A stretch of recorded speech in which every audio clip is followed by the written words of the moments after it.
تہلکہ خیز خبریں آپ کے سامنے میں رکھنے جا رہا ہوں۔ اللہ اکبر! مجاہدین نے یہودی فوجیوں کے سر قلم کر ڈالے۔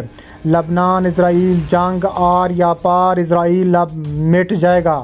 24 گھنٹوں میں 65 کے قریب یہودی مردار، 15 ٹینک تباہ کر دیے۔ ویڈیو کی تفصیلات میں آگے بڑھنے سے پہلے ہماری ویڈیو کو لائک کر دیں، چینل کو سبسکرائب کر کے بیل آئیکن پر ضرور کلک کر دیں۔ ناظرین گرامی، تابڑ توڑ کارروائیاں ایک بار پھر شروع ہو چکی ہیں۔ اسرائیل کی ایک بار پھر شہیدوں کے سرزمین فلسطین پر شدید قسم کی کارروائیاں۔ مجاہدین نے یہودی فوجیوں کے سر قلم کر ڈالے، لیکن اسرائیلی فوج کا کہنا ہے کہ ہم فوجی کارروائیاں جاری رکھیں گے۔ اسرائیل کی خان یونس میں کارروائی مکمل، سینکڑوں لاشیں برآمد کر لی گئیں۔ غزہ میں حماس کے زیر انتظام شہری دفاع کی ایجنسی کے مطابق ساحلی پٹی کے جنوبی شہر خان یونس اور اس کے ارد گرد 22 جولائی کو شروع ہونے والے اسرائیلی فوجی آپریشن کے بعد سے اب تک 300 کے قریب افراد ہلاک ہو چکے ہیں۔ اس ایجنسی کے ترجمان محمود باسل نے AFP کو بتایا ہے کہ خان یونس کے مشرقی حصے پر اسرائیلی زمینی حملے کے بعد شہری دفاع اور طبی ٹیموں نے تقریباً 300 لاشیں برآمد کی ہیں، جن میں سے اکثر کی حالت بہت خراب ہے۔ اس دوران آج کے روز اسرائیلی فوج کی جانب سے ایک ہفتے سے جاری آپریشن کے خاتمے کے بعد ہزاروں فلسطینی خان یونس کے کھنڈرات میں اپنے گھروں کو واپس لوٹ رہے ہیں۔ اسرائیلی فوج کا کہنا ہے کہ اس فوجی کارروائی کا مقصد عسکریت پسند گروپ حماس کو دوبارہ منظم ہونے سے روکنا تھا۔ فلسطینی امدادی کارکنوں اور شہریوں نے جنگ زدہ گلیوں سے لاوارث لاشیں جمع کیں اور قالینوں میں لپٹی لاشوں کو کارروائی کاروں میں یا گدا گاڑیوں پر لاد کر مردہ خانے تک پہنچایا۔ اسرائیلی فوج کا کہنا ہے کہ اس کے فوجیوں نے ایک ہفتے تک جاری رہنے والے اس کارروائی کے دوران 150 سے زائد مسلح فلسطینی عسکریت پسندوں کو ہلاک کرنے کے ساتھ ساتھ کئی سرنگیں بھی تباہ کی اور ہتھیار برآمد کیے۔ اسرائیلی افواج کے علاقے سے نکل جانے کے بعد لوگ پیدل اور گاڑیوں میں سامان لے کر اپنے گھروں کو واپس لوٹے۔ بہت سے لوگوں نے اپنے مکانات کو تباہ حال پایا اور حماس کے میڈیا آفس کا کہنا ہے کہ اس آپریشن کے دوران 300 سے زیادہ گھر اسرائیل فائر کی مد میں آ گئے، جن میں سے کم از کم 30 مکانات میں حملے کے وقت لوگ موجود تھے۔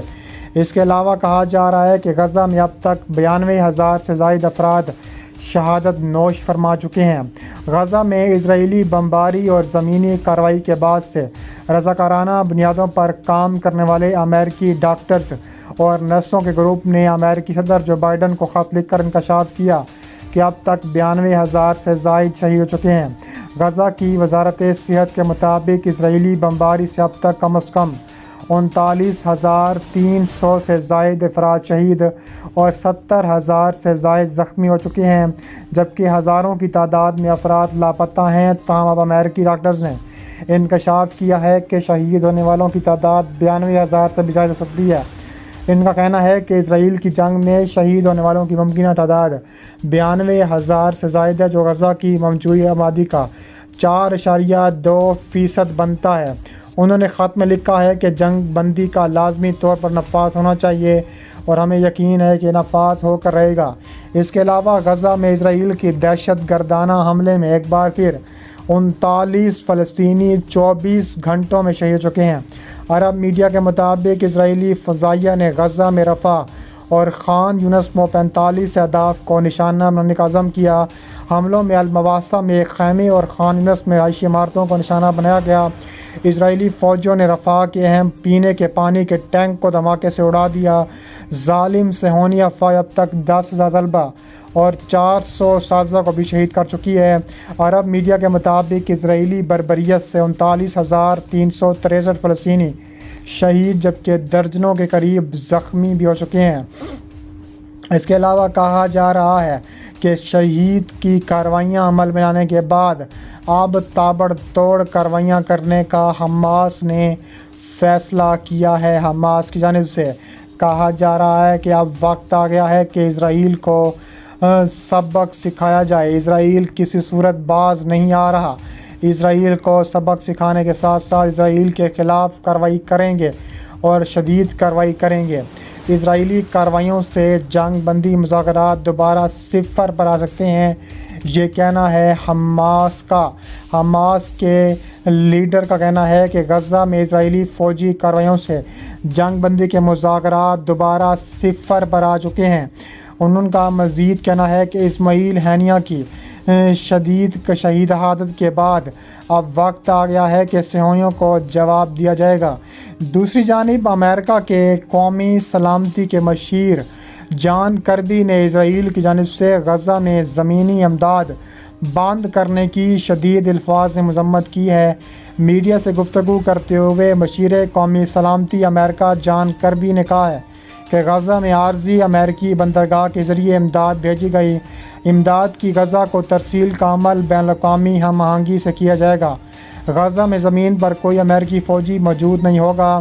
مشیر قومی سلامتی امریکہ نے مزید کہا کہ عارضی بندرگاہ کے باوجود غزہ میں مزید امداد کی ضرورت ہے۔ غزہ کے فلسطینیوں کو خوراک، پانی اور ادویات کی ضرورت ہے۔ امریکی انتظامیہ اسرائیل پر غزہ کو اضافی امداد فراہم کرنے کے لیے دباؤ ڈال رہی ہے۔ جان کربی نے مزید کہا کہ غزہ کے لیے سرحدی کراسنگ کو کھولنا ہوگا۔ 3 زمینی گزرگاہوں پر امدادی ٹرک غزہ داخل ہونے کا انتظار کر رہے ہیں۔ امریکی اسرائیلی آبادکاروں اور انتہا پسندوں کی طرف سے امدادی قافلوں پر حملوں کی شدید الفاظ میں مذمت کرتا ہے۔ مشیر قومی سلامتی نے کہا ہے کہ امداد بھیجنے سے پہلے قبرص میں اس کا معائنہ کیا جا رہا ہے۔ واشنگٹن جنگ کے بعد کے دور میں غزہ میں فلسطینی اتھارٹی کے کردار کی حمایت کرتا ہے۔ امریکہ اسرائیل کے رفح میں کسی بھی بڑے آپریشن کی مخالفت کرتا رہے گا۔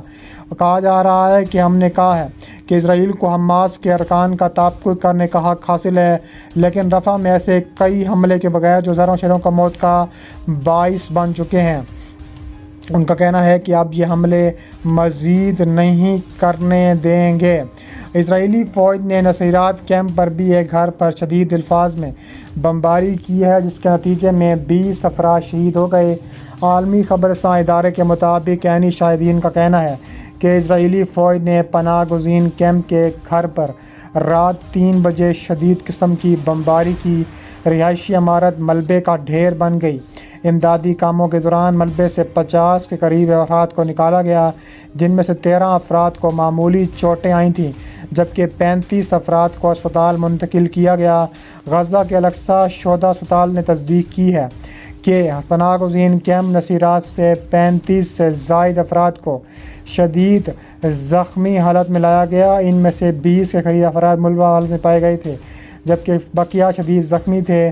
ہسپتال کی جانب سے جاری بیان میں مزید کہا گیا ہے کہ زخمیوں میں سے 4 کی حالت نازک بتائی جا رہی ہے۔ شہید اور زخمی ہونے والوں میں زیادہ تر بچے، خواتین اور بوڑھے شامل ہیں۔